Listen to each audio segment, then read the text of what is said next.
वसिष्ठं शक्तिं च तत्पुत्रपराशरं च व्यासं शुकं गौडपदं महान्तं गोविन्दयोगेन्द्रमतास्य शिष्यं श्रीशङ्कराचार्यमतास्य पद्मं पादं च हस्तान्मलकं च शिष्यं तं त्रोटकं वार्तिककारमन्या अस्मद्गुरुं सन्ततमानतोऽस्मि श्रुतिस्मृतिपुराणानामालयं करुणालयं नमामि भगवत्पादं शङ्करं लोकशङ्करं शङ्करं शङ्कराचार्यं केशवं बादरायणं सूत्रभाष्यकृतो वन्दे भगवन्तो पुनः पुनः ईश्वरो गुरुरात्मेति मूर्तिभेदविभागिने व्योमद्व्याप्तदेहाय दक्षिणामूर्तये नमः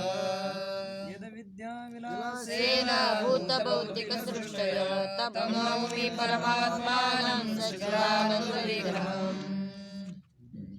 वेदांत परिभाषा या वेदांत परिभाषेचा आपण विचार करत असताना प्रमेयचं लक्षण केलं.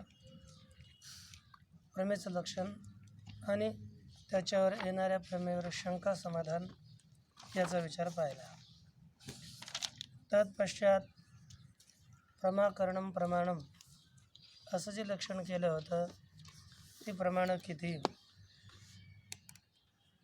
तर त्याचं उत्तर दिलं प्रत्यक्ष, अनुमान, शब्द, उपमान, अर्थापत्ती, अनुपलब्धी अशा प्रकारचे 6 प्रमाण सांगितले.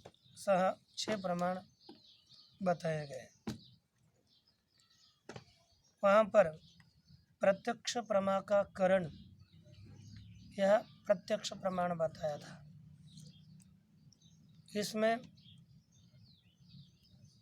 फल भी प्रत्यक्ष ही है और उसका साधन करण भी प्रत्यक्ष ही है.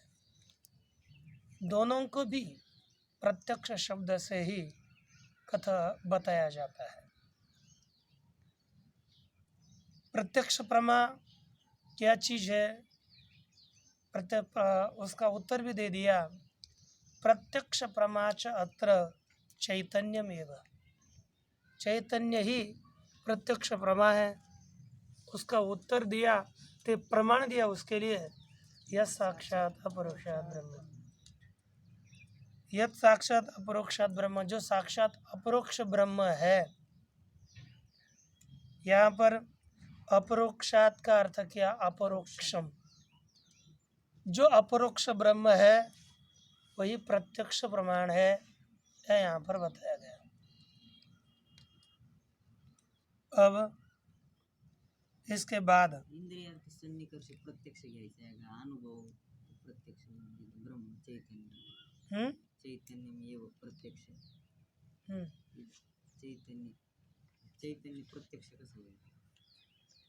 कारण श्रुती सांगते, कारण की चैतन्य नित्य प्रत्यक्ष आहे, ते कधीच अप्रत्यक्ष नाही. इंद्रियार्थ सन्निकर्ष भिन्न चीज आहे. आता याविषयी येणाऱ्या शंका, पहिली प्रतिज्ञा झाली आहे. चैतन्य म्हणजे आपला आतमध्ये असणारं जे काही स्फुरण चेतना आहे तीच प्रत्यक्ष आहे. मग हे जे काही दुसरे ज्ञान होतात, वेदांताच्या मतातील ज्ञानाची प्रक्रिया भिन्न आहे, अन्य मतातील ज्ञानाची प्रक्रिया भिन्न आहे. तर आता वेदांत मतानुसार याच्यावर येणाऱ्या शंका, समाधान इत्यादी स्वयं ग्रंथकार करतात. त्यापुढे पहा अगोदर, आणि विचार संपूर्ण झाला नंतर विचारावं, जे लक्षात येणार नाही ते. या ठिकाणी अपरोक्षम असं म्हटल्यानंतर कोणाला शंका येऊ लागली. ते बोलतात की ननु चैतन्यम अनादि तत कथम चक्षुरादेः कर्णत्वेन तत्कर्णत्वेन प्रमाणत्वमिति. एक शंका होते, चैतन्य कसं आहे, अनादि, आणि प्रमा म्हटलं, प्रमा उत्पन्न होते. उत्पन्न होण्याचं जे उत्पन्न करण्याचं जे साधन राहतं, जसं घट उत्पन्न होतो त्याचं करण होतं आहे दंड, म्हणून दंडकरण आहे. तसंच प्रमेयचं जे साधन त्याला प्रमाण, उसको प्रमाण कहा जाता है ना. जो प्रमा का साधन होता है उसको प्रमाण कहते हैं. तो ये चैतन्य अनादि है. चैतन्य अनादि होने के कारण उस अनादि चैतन्य के करण रूप से चक्षुरादियों में प्रमाणत्व कैसे आएगा? चक्षुरादि प्रमाण कैसे होंगे? यह शंका हुई. इस शंका का अर्थात जो जन्य होगा उसका कोई करण होगा, अजन्य का लाइट मोड़ करो. चैतन्य अनादि होने के कारण उसको किसी भी करण की आकांक्षा, करण की इच्छा नहीं है, तो वह उसके करण रूप से चक्षुरादियों को प्रमाण कैसे कहते हैं? कैसे चक्षुरादि प्रमाण होंगे? आपने 6 प्रमाण बताए, लेकिन चक्षु ये तो प्रत्यक्ष प्रमाण में आता है, तो ये करण कैसे होंगे, प्रमाण कैसे होंगे? इस तरह से शंका की गई. उसका उत्तर देते हुए ग्रंथकार कहते हैं उच्यते, इसका उत्तर कहा जाता है. क्या है? चैतन्य से अनादित्वे अपि तदभिव्यंजक अंतकरण वृत्ति इंद्रिय सन्निकर्षादिना जायते इति वृत्ति विशिष्टम चैतन्यम आदिमत इति उच्यते. ये जो हमने ज्ञान कहा है, वो ज्ञान कौन सा है? जो वृत्ति में प्रतिफलित चैतन्य है, वृत्ति में अभिव्यक्त चैतन्य है, वही ज्ञान कहा जाता है. अब वस्तुतः चैतन्य अनादि है, लेकिन वृत्ति विशिष्ट चैतन्य हो, तो क्योंकि विशेषण लगने के बाद उसको विशिष्ट कहते हैं. विशेषणभूत जो वृत्ति है, क्या है? विशेषण रूप वृत्ति है. वह अंतकरण की वृत्ति उत्पन्न होने के लिए चक्षुरादियों की अपेक्षा होती है. चक्षुरादि के द्वारा ही अंतकरण की वृत्ति घटादि देश तक जाकर के तदाकार होकर के उसमें चैतन्य का प्रतिबिंब प्रतिफलित होता है और ज्ञान हो जाता है. इसलिए कहते हैं कि चैतन्य से अनादित्वे अपि, चैतन्य अनादि होने पर भी तद अभिव्यंजक अर्थात चैतन्य अभिव्यंजक अंतकरण वृत्ति ही इंद्रिय सन्निकर्षादिना जायते. चैतन्य को अभिव्यक्त करने वाली अंतकरण की वृत्ति इंद्रिय सन्निकर्ष के द्वारा उत्पन्न होती है. इति वृत्ति विशिष्टम चैतन्यम, जो वृत्ति विशिष्ट चैतन्य है उसको क्या कहते हैं? आदिमत साधि. आदिमत अर्थात उत्पत्तिमत, कारण वाला, उसको कहते हैं. जो मूल चैतन्य वो तो उत्पन्न नहीं होता, लेकिन विशिष्ट चैतन्य विशेषण के उत्पत्ति से विशिष्ट की उत्पत्ति मानी जाती है. जब तक कोई विशेष नहीं होगा तब तक उसको विशिष्ट नहीं कह सकते. विशिष्ट चैतन्य आदिमत है और यही प्रत्यक्ष है. अब देखो, पहले चक्षुरादि इंद्रियों के द्वारा वृत्ति उत्पन्न होगी, वृत्ति उत्पन्न होकर उसके तद्वारा चैतन्य, विशिष्ट चैतन्य उत्पन्न होता है. इसलिए चैतन्य के उत्पत्ति के कारण रूप से चक्षुरादियों को प्रमाण कह सकते हैं. समझ में आता है ना? ज्ञान. अब ये कथन किया तब कहते हैं कि शंका हो गई महाराज, यह टीका में लिखा है 16 पेज में नीचे से तीसरी पंक्ति है, ननु वृत्तिरेव प्रत्यक्ष प्रमा किम न स्यात्। आपने किसको प्रत्यक्ष प्रमा बोला? चैतन्य को प्रत्यक्ष प्रमा कहा, लेकिन टीका में देखना, टिप्पणी में नहीं, कभी भी ध्यान देना, टीका बोले तो ननु वृत्तिरेव प्रत्यक्ष प्रमा किम न स्यात्, वृत्ति ही प्रत्यक्ष प्रमा क्यों नहीं होगी? तस्याम ज्ञान व्यवहारोपलब्धे है, वृत्ति में ज्ञान रूपी व्यवहार की उपलब्धि होती है, अर्थात वृत्ति में भी, वृत्ति को भी ज्ञान कहा जाता है। वृत्ति में ज्ञान रूपी ज्ञान, वृत्ति में भी, वृत्ति में ज्ञान ऐसा व्यवहार होता रहता है। स्वरूपेण इंद्रिय जन्यत्वोपपत्तेश्च, और स्वरूपतः इंद्रिय से यह वृत्ति की उत्पत्ति भी हो जाती है, इंद्रिय जन्यता भी वृत्ति में आ जाती है। तो इस वृत्ति को ही ज्ञान क्यों ना कहें? ऐसे शंका करके उत्तर दिया, टीका में दिया है, सत्यम ज्ञानम इत्यादि श्रुत्या चैतन्यस्यैव मुख्य ज्ञानत्वावगमात्। सत्यम ज्ञानम अनंतम ब्रह्म, ये जो तैतरीय श्रुति है, इस श्रुति के द्वारा ही वहाँ पर एव में मात्रा नहीं होंगे, चैतन्यस्य, चैतन्यस्य वो धाले, चैतन्यस्यैव ऐसा होना चाहिए। सत्यम ज्ञानम अनंतम ब्रह्म इत्यादि श्रुति के द्वारा चैतन्य को ही मुख्य ज्ञान बताया है, ऐसा जान पड़ता है। मुख्य ज्ञानत्व अवगमात, मुख्य ज्ञानत्व का निर्धारण ज्ञान होने से। वृत्तिश्च जड़ांतकरण धर्मत्वेन जड़त्वात्, वृत्ति कैसी है?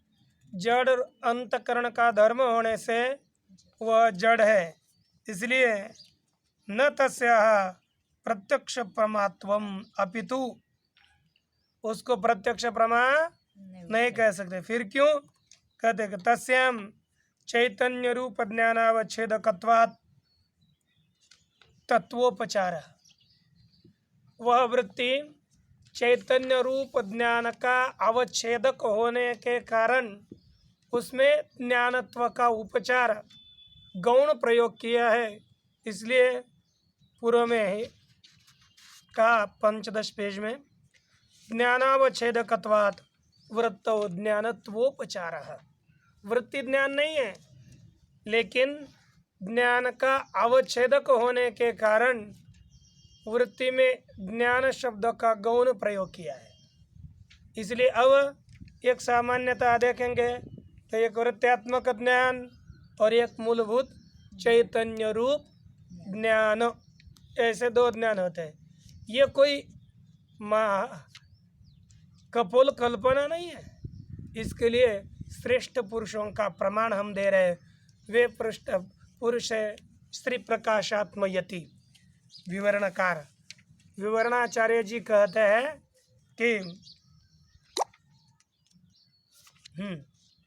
अंत तदुक्तम विवरणे अंतकरण वृत्तौ ज्ञानत्वोपचारात्, वही विवरण में बताया कि अंतकरण वृत्ति में ज्ञानत्व का उपचार गौण प्रयोग होने से,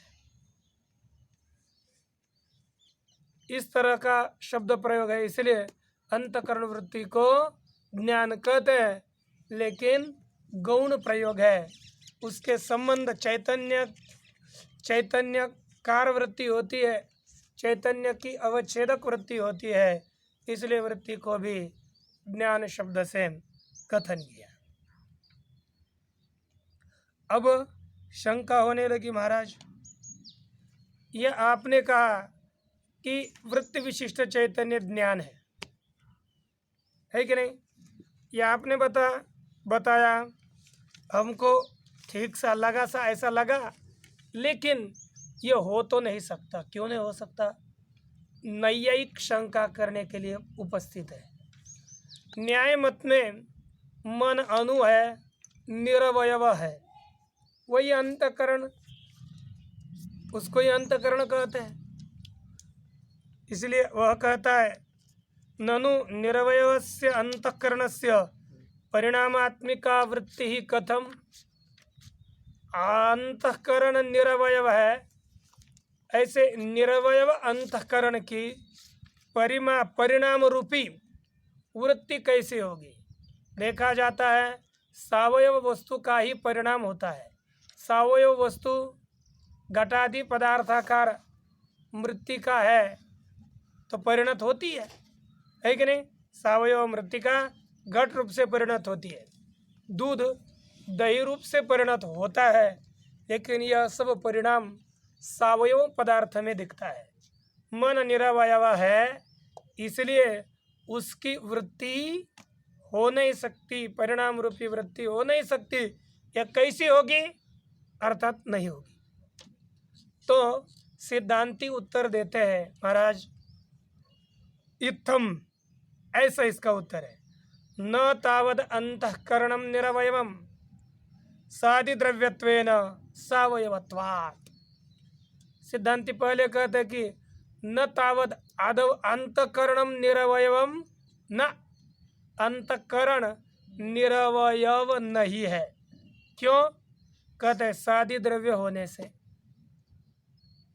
अब यहाँ पर हम अनुमान कर सकते हैं अंतःकरणम सावयवम सादि द्रव्यत्वात् घटादिवत।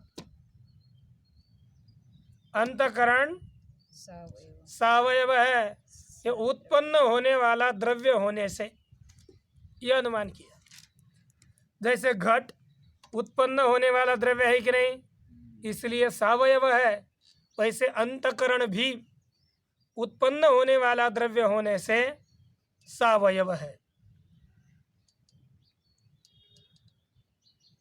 फिर सादि कैसे है अंतःकरण? अंतःकरण को सादि पहले सादित्वात् सावयवम सिद्ध किया, तो अंतःकरण सावयव है यह पहले सिद्ध करना पड़ेगा।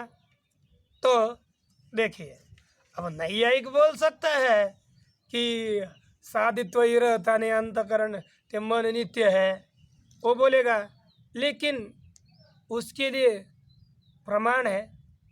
आपने जो कल्पना करी उस कल्पना के लिए कुछ प्रमाण होना चाहिए। यहाँ पर सिद्धांति वेदांति प्रमाण दे रहे हैं, तन्मनो असृजत इति श्रुते है। श्रुति कहती है सादित्वंच तन्मनो असृजत इति श्रुते, उसने तत् अर्थात ब्रह्म मनः असृजत, परमात्मा ने मन को उत्पन्न किया, ऐसी श्रुति है। ऐसी श्रुति होने से मन सादी है, उत्पन्न होता है, यह सिद्ध हुआ। और ये जो वृत्ति रूप ज्ञान है, यह मन का धर्म है। वृत्ति रूप ज्ञानस्य मनोधर्मत्वेच, और वृत्ति रूप ज्ञान यह मन का धर्म है, यह हम नहीं कहते, यह श्रुति कहते। उसके विषय में प्रमाण दिया, वृत्ति रूप ज्ञानस्य मनोधर्मत्वे, वृत्ति रूप ज्ञान मन का धर्म है। इसमें काम संकल्पो विचिकित्सा श्रद्धा अश्रद्धा धृतिर धृतिर धीर धीर वीरिते तत्सर्वं मन एव इति श्रुतिर्मानम। काम अर्थात इच्छा, संकल्प, चिकित्सा विचिकित्सा अर्थात संशय, श्रद्धा अश्रद्धा, धृति धैर्य अधृति अधैर्य, रीहि लज्जा, धीहि बुद्धि, भीहि भय, यह सब कुछ मन ही है। यह सब कुछ क्या है? मन ही है, अर्थात मन से अतिरिक्त नहीं है। इति श्रुतिर्मानम, ऐसी इसके विषय में श्रुति प्रमाण है।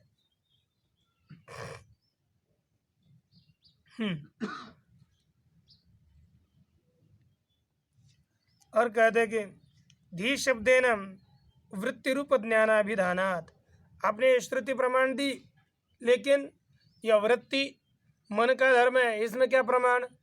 तो उन्होंने उत्तर दिया धी शब्देन वृत्ति रूप ज्ञानाभिधानात, धी शब्द के द्वारा वृत्ति रूप ज्ञान ही बताया गया है, और वह वृत्ति रूप ज्ञान मन का धर्म है, यह सिद्ध होता है।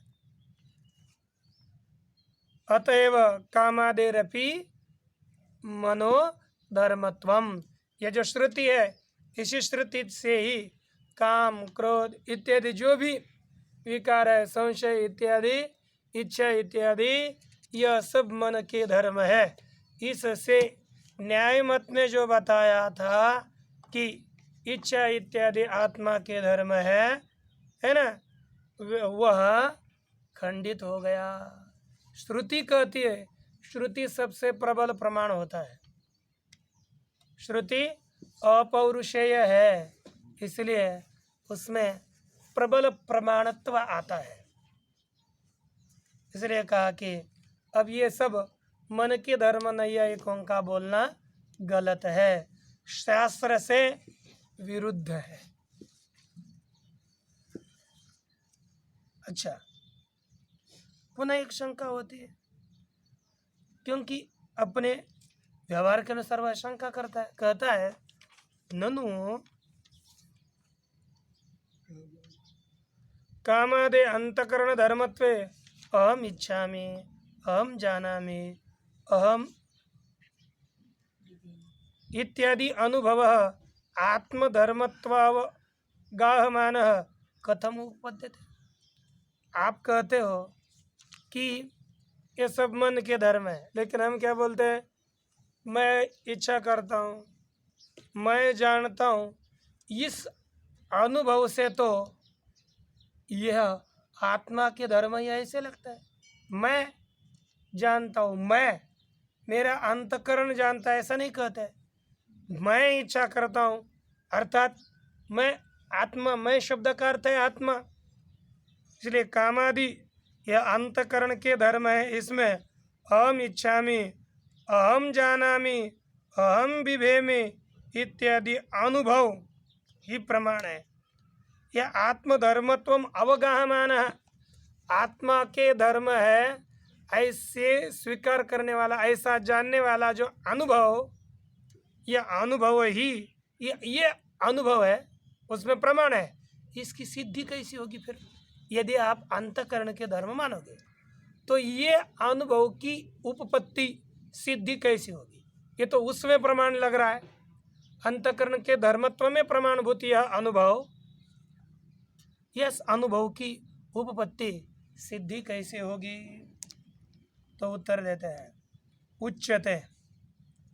देखो है तो ये, मुझे बताओ, आपको पता होगा, जलाता है कौन? हाँ, अग्नि। क्या कौन जलाती है? अग्नि। अग्नि जलाती है। लेकिन आपके पास थोड़ा लोहे का गरम किया हुआ, आपको आग हम नहीं लगा रहे, लोहे को आपको आज आपसे गरम किया हुआ लोहे को चिपका देंगे, तो आप क्यों दूर पर दौड़ते हो? हाँ, अर्थात वस्तुतः जलाने वाला धर्म आग का ही है, लेकिन वह आग, वह वन्नी का, उस वन्नी का लोह के साथ तादात्म्य होने के कारण लोह जलाता है, ऐसे कहते हैं। जलाती कौन है? आग। व्यवहार क्या करते हैं? लोह जलाता है, ऐसा व्यवहार करते हैं। उसी तरह इच्छादि सब धर्म यह है अंतकरण के ही, लेकिन अंतकरण के साथ आत्मा का तादात्म्य हुआ तब कहते हैं कि अहम इच्छा। यह अंतकरण और आत्मा का तादात्म्य होने के कारण मैं इच्छा करता हूँ, ऐसा व्यवहार होता है। देखिए, अयपिंड से दग्धृत्वाभावेपि, अयपिंड अर्थात लोह, अय अर्थात लोह, लोह पिंड में लोह पिंड में दग्धृत्व का अभाव होने पर भी जलाने वाला नहीं होता हो, ऐसे होने पर भी दग्धृत्व आश्रय, दग्धृत्व किस में है? वन्य में। दग्धृत्व आश्रय जो वन्य, उस वन्य के साथ तादात्म्य अध्यासात, तादात्म्य का अध्यास होने से यथा अयो पिंडो दहती इति व्यवहार है, जैसे अय पिंड जलाता है ऐसा व्यवहार होता है। तथा सुखाद्याकार परिणामी अंतकरण ऐक्याध्यासात, सुखादि रूप से परिणामित जो अंतकरण है उस अंतकरण के साथ ऐक्याध्यास होने से हम सुखी दुखी इत्यादि व्यवहार है, मैं सुखी हूँ मैं दुखी हूँ ऐसा व्यवहार होता है। उसी तरह यानी ये व्यवहार कि कैसे होता है? अध्यास के कारण। इससे सिद्ध हो जाता है कि यह जो इच्छा इत्यादि धर्म है यह अंतकरण की ही है, आत्मा के धर्म नहीं, ये सिद्ध किया गया। समय कितना है?